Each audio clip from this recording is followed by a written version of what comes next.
It was 3 p.m. on May 15th, 2009. I was driving down the Pennyroyal Parkway headed south to begin my new job and my new life in Florida.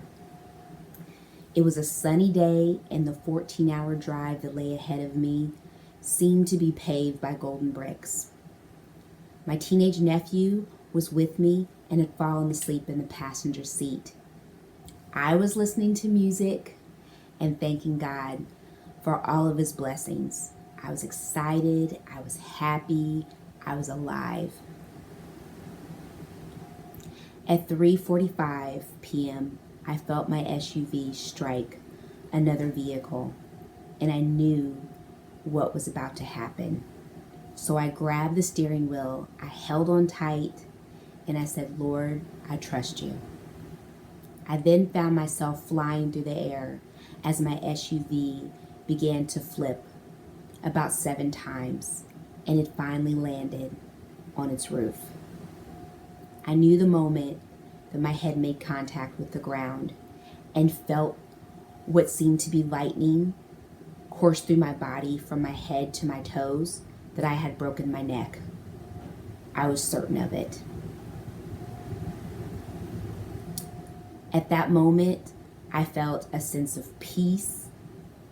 I was calm and I was quiet. I was extremely concerned about my nephew. And when I saw him get out of the SUV and that he was safe and well, I was so relieved. And all I could do was thank God for that. My next thought was, now what? I was trapped upside down in a crushed vehicle. How do I get out of this? I found myself crawling out of the vehicle through the back window, and I was able to sit on the ground and prop my body up by the rear tires.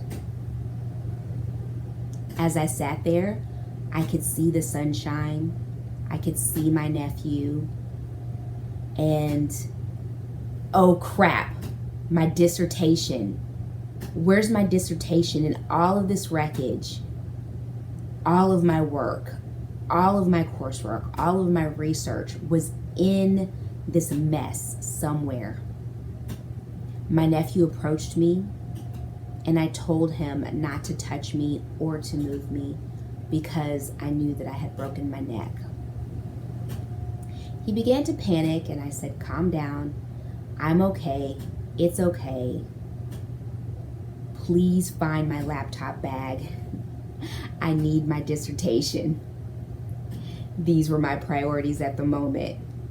If you have written a dissertation, you will completely understand how I felt at that moment. My priorities were just that. My nephew, dissertation, my neck. He easily found my bag, and when he checked inside, my laptop was fine. I was then lifelined to a hospital where I was told that I had indeed broken my neck.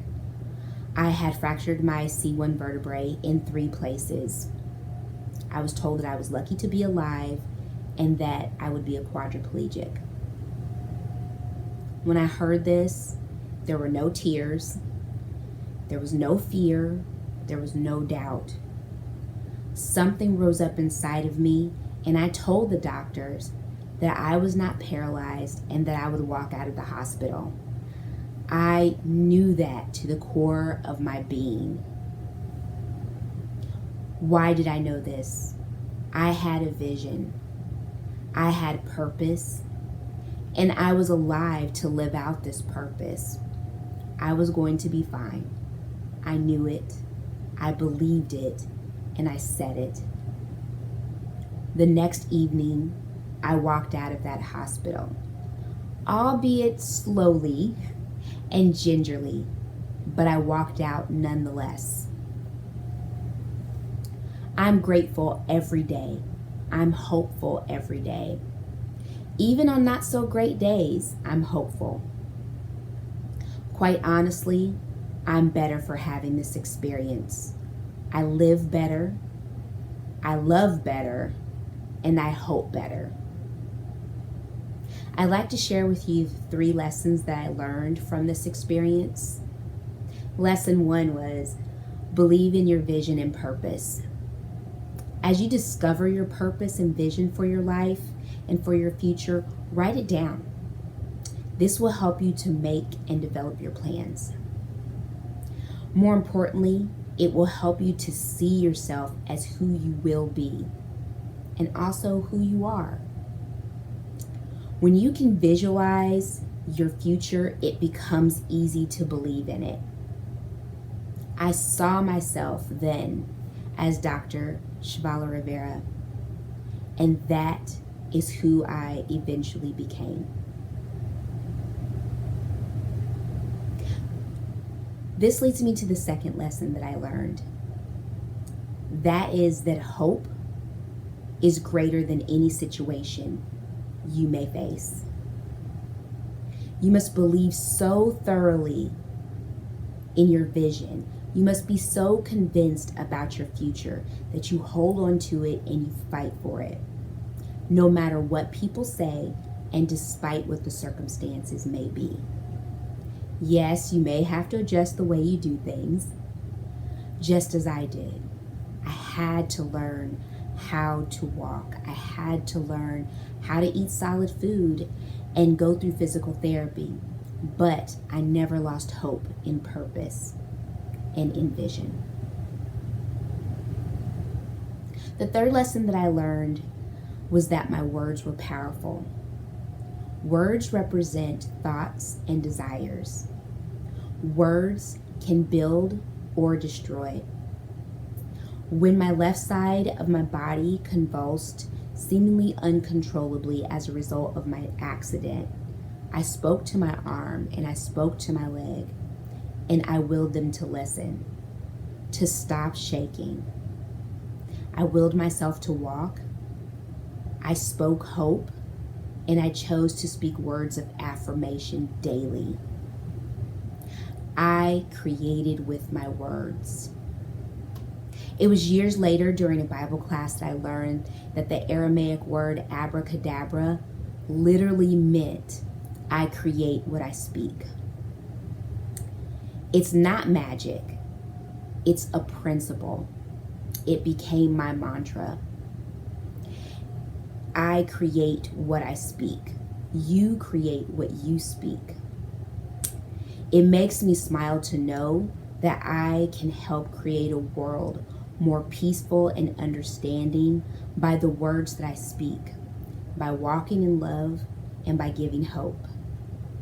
I was so inspired by this idea of abracadabra that I named my consulting firm Abracadabra.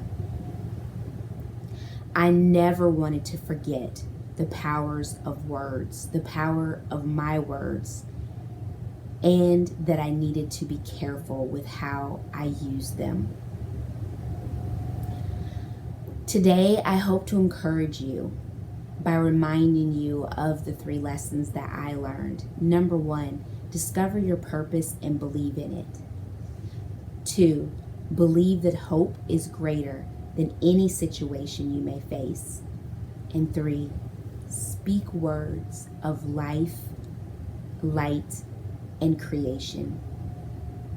When we do these, our vision of hope becomes clearer, brighter, and tangible. Thank you for listening. Be well and live with hope.